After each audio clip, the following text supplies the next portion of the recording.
Oh, hello. Today we are going to be making barbecue pork dumplings. First thing first, we're going to make the dough. I've got 2 teaspoons of salt in here, and I'm going to add about 2 cups of water I just boiled, and mix that together here. If you go a little over, it's okay.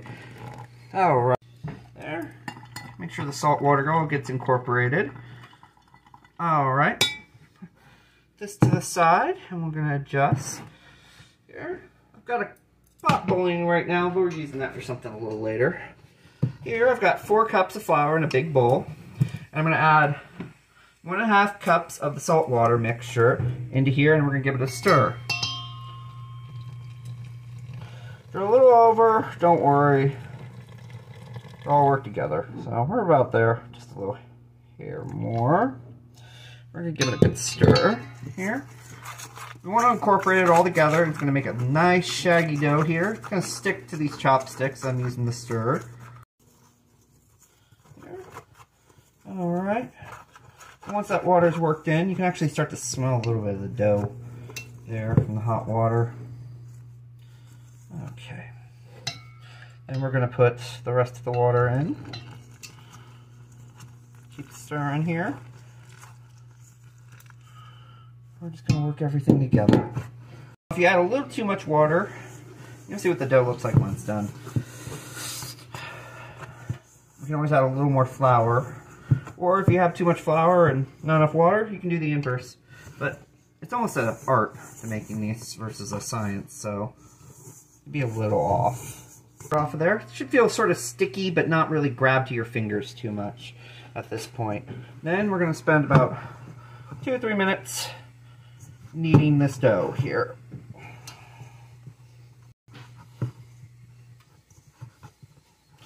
Just knead it like you need anything else. Bring it in.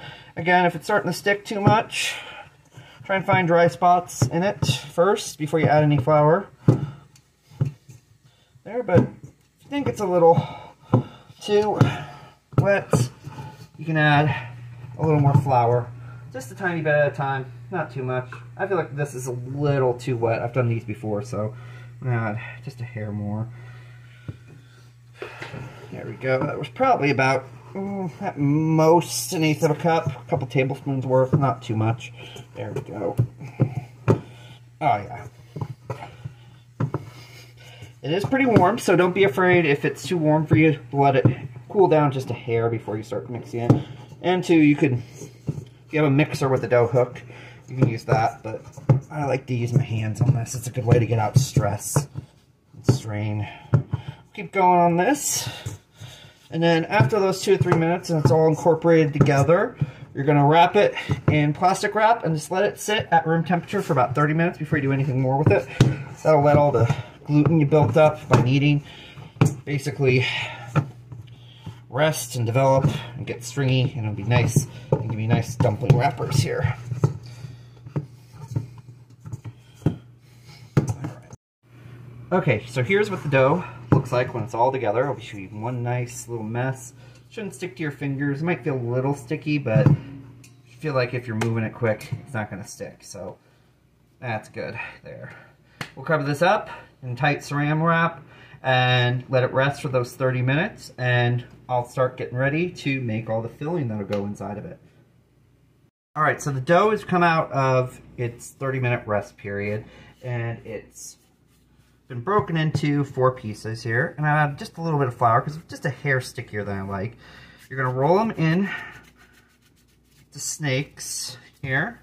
You can break them down further if you need to. In fact, I think I'm going to do that. Always keep a little bit of flour if it's too sticky for you. Okay. Here. And we're going to roll her out.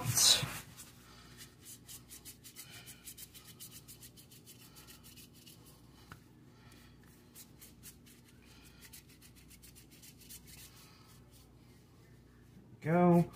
All right, nice even snake here.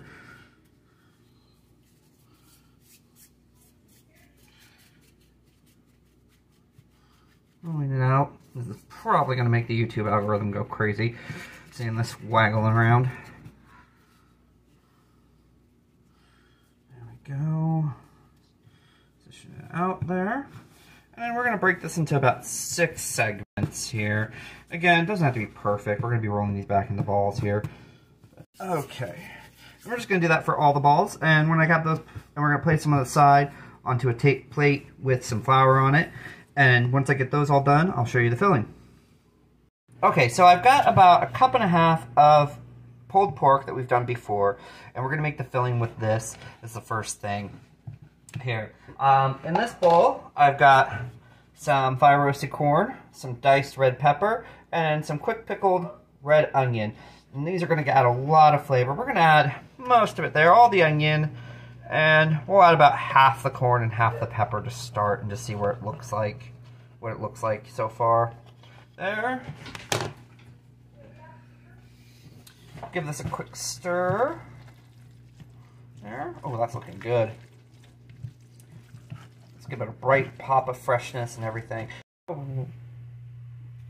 Alright, so we are going to start filling our dumplings. I've got the water, it's getting close to boiling, but I figured it's time to start showing how it's made.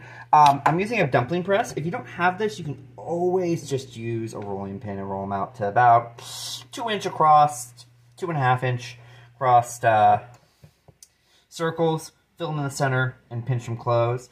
Since I have this, I'm going to use it. It's a nice little gadget.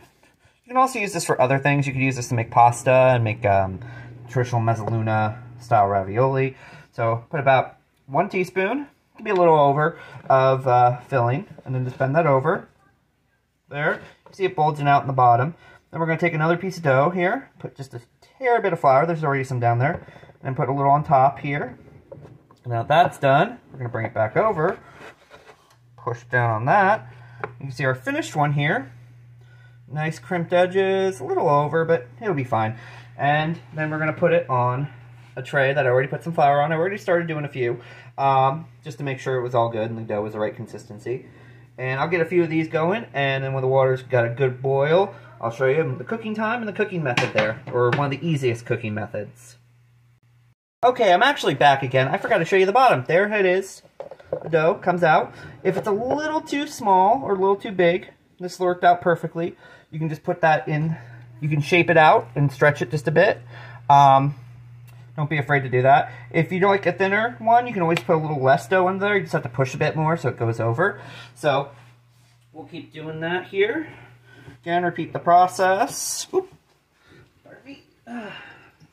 There. Fold over. Oh, just a little bit. That was a bit big. There. A little flour there. A little on the top. Just so it separates and doesn't stick too well. See it sticking out there. Ooh, he did not want to come out there. This one's a little big. There we go. And I'll bring that one down. There you go. And with stuffing these, unfortunately, you only do really get one shot. So you got to try and make it right the first time. This is a little thinner, so we'll stretch her out. Make it as big. There's much dough.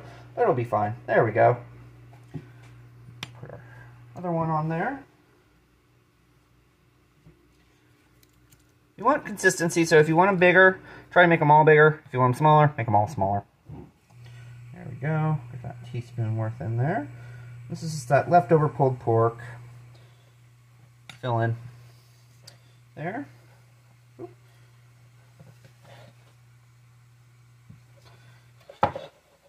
There. Ooh. Try that one more time. There we go. You want to make sure they're sealed, so even if you have to lose those little crimples, you can always do that and make sure it's good. I'll come back here with a bunch more and we'll start boiling them. Okay, so I've made a few dumplings here, and I'm going to show you to cook. We've got our water going at a rapid boil, and then we're going to pop our dumplings in for about 6 to 8 minutes, honestly. These are a little thicker, so they're going to cook just a bit longer. So we're just going to drop them in. Some recipes will tell you just wait till they float. I don't go by that for a couple reasons. One, air is really easy to get trapped in these, and it'll make them float before they're cooked all the way. These aren't as big of a deal since they're pretty much pre-cooked, but I only put about 6 to 8 in at a time. So we'll get those 6 going, and I'll show you what they look like. If they are starting to stick, don't be afraid to give a little stir with a slotted spoon here. A little flour on there. There we go. And putting too many of them will drop your temperature too much and get them so they don't cook all the way. So I'll come back and show you the finished product. Timer just went off and you can see they're floating around here. So we're just going to pull them out with a nice slotted spoon and plate them up and dig into these delicious bad boys here. You can see how important it is to get that good seal so nothing cooks out. You will get a lot of starch in your water, but go. Now, you could also steam these as well, or I find better if you boil them first for a bit and then put them into a pan with oil to pan fry them, or put them into an air fryer for about 375 for about 6 minutes. Get them really crisp, really delicious. Play around, figure out which way you like the best.